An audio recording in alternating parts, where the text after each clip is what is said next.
Correlation does not equal causation, but when it comes to bonds, it's almost always the catalyst that determines the longer dated outlook for stocks. But what happens when yields fall and then stocks fall, like they did today? This has only happened a few times in history, and it's often a signal for something more sinister occurring under the hood. With the SP 500 at extremely overbought levels and the consumer reaching its limit, let's talk about where we go next as we transition into December and discuss if Santa is yet to come or if he already has. Hello ladies and gentlemen, welcome to the daily recap show where we talk about stocks and the financial markets. If you like this video, please subscribe, hit the notification bell, let's get into it. And today can only be called a mixed bag. We had major selling in healthcare as well as financials, but other than that, it was a mixed day across all sectors. And we saw 3,700 decliners, 2,000 advances on a very choppy day in the S&P 500. Breadth is still continuing to improve, and this is the percentage of S&P 500 companies with positive year-over-year price change, and we are getting to that 50% level. And generally speaking, above this line tends to be very bullish, simply because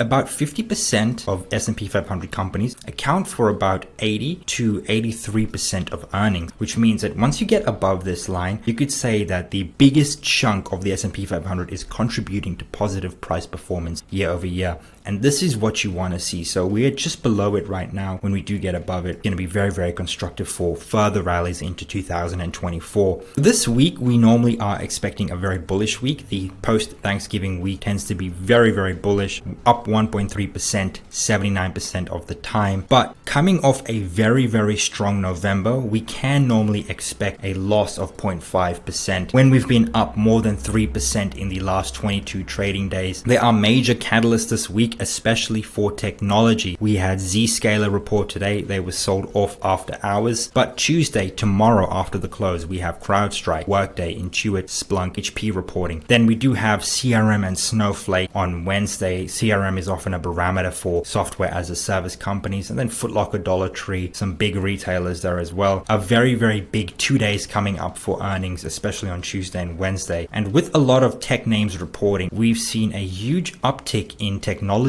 insider buying. Insider buying has increased significantly. We saw a trigger here on the corporate insider buy sell ratio on the XLK, and normally when these triggers happen, it's met with extended rallies over a good number of years, especially 12 to 24 months later. A lot of insiders were buying at the 2022 lows right here, and look at that, we just made new all-time highs on the XLK. And this just goes to show that what you're seeing with the economic data and what technology insiders are expecting in 2024, there's a bit of dissonance, and I would rather follow this more than anything else, mostly because the stats of insiders buying are very positive. Insiders purchasing stock returns 12 months later, nearly 40% gain compared to the S&P 500 22.1%, and you could see a 6-month return as well of 17%.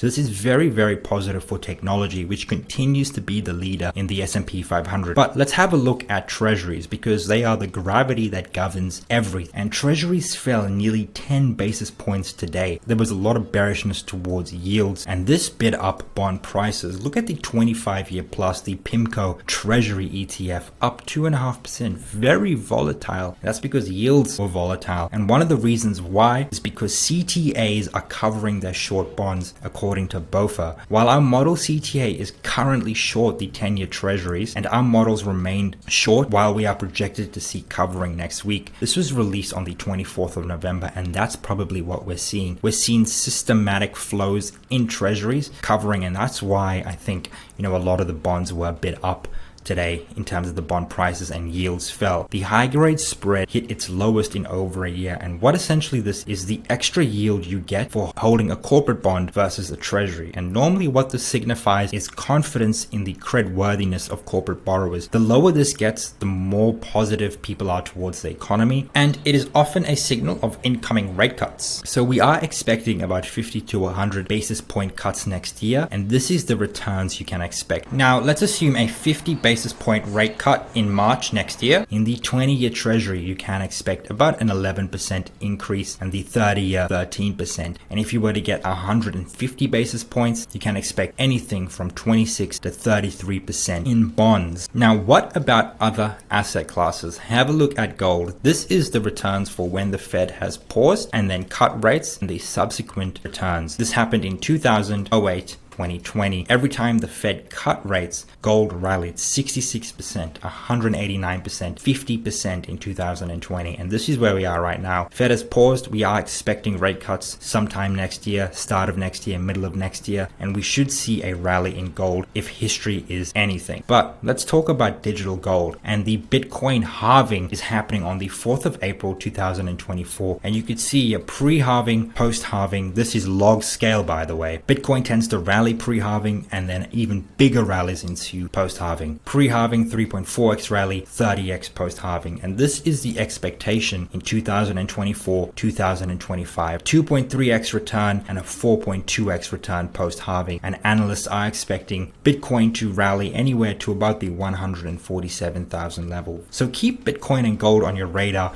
especially if the Fed begins to cut rates. Now let's have a look at cash. There's so much cash on the sidelines. Nearly $6 trillion in money market funds, and this cash needs to be put somewhere when rates do start to fall. And S&P 500 stocks are looking very attractive according to Citi. While Citi does see a weakening economy into 2024, they do expect S&P 500 earnings to contribute to index level growth, but they still remain positive on their $245 earnings per share estimate for 2024, which is about a 10% increase year over year. We're currently sitting at about 225, I believe. And they reiterate their 4,600 year-end 2023 target. Let's look at seasonality, and this is where we are right now. We just had our Monday trading day. We are expecting a sharp rally. Post-Thanksgiving week is normally a very, very bullish week, but this is after a very, very average November. We've had a spectacular November, and this is what we can expect. So this is the S&P 500 weekly performance for the last 28 rolling days of the year, where January to November was greater than 10%. In this instance, from about the 27th to the 1st of December, we can just expect choppiness before we get a pretty big rally towards the end of the year. Let's have a look at gamma, and there is a lot of gamma sitting right here. And this is why I am probably just expecting, choppiness while we just trek ever so slightly higher into the rest of the week, into the year end, before we get some form of a sharp rally, maybe towards the end of December. You can't really time the market. We are positioned to take advantage of that by being long, but this 4,600 gamma strike is huge, and I do think we're going to go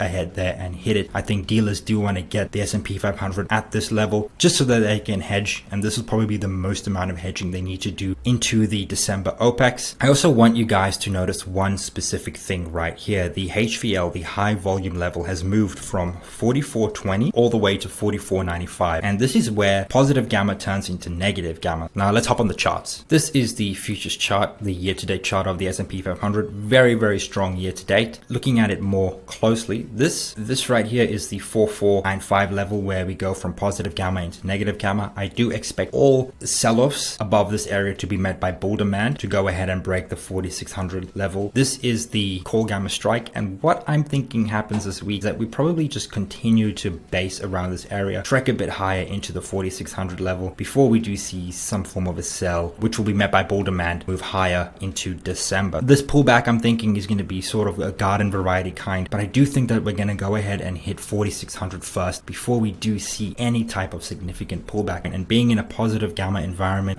any pullback is just met by dealers buying into that pullback. It's a very hard situation for bears to go ahead and try and get any form of momentum to the downside. But what I am expecting, a move up to 4600, some form of a garden variety pullback, and then upward to 4600, where we will go ahead and break the July highs we made right here, and then eventually a close above here will be a very bullish signal to go ahead and break new all-time highs, 4800 level that we made in late 2021. Looking at the economic calendar this week, we have preliminary annualized GDP releasing on Wednesday the 29th. Then we do have PCE on Thursday, very, very big. And then we have ISM manufacturing, and then Jerome Powell speaking on Friday. We also have initial jobless claims on Thursday, and then the OPEC meeting on Thursday as well, and that's going to be a really big driver of oil looking forward. If you guys have watched the video up until here, thank you so much for watching. Please like this video, subscribe, hit the notification bell, leave a comment. You know I love you guys.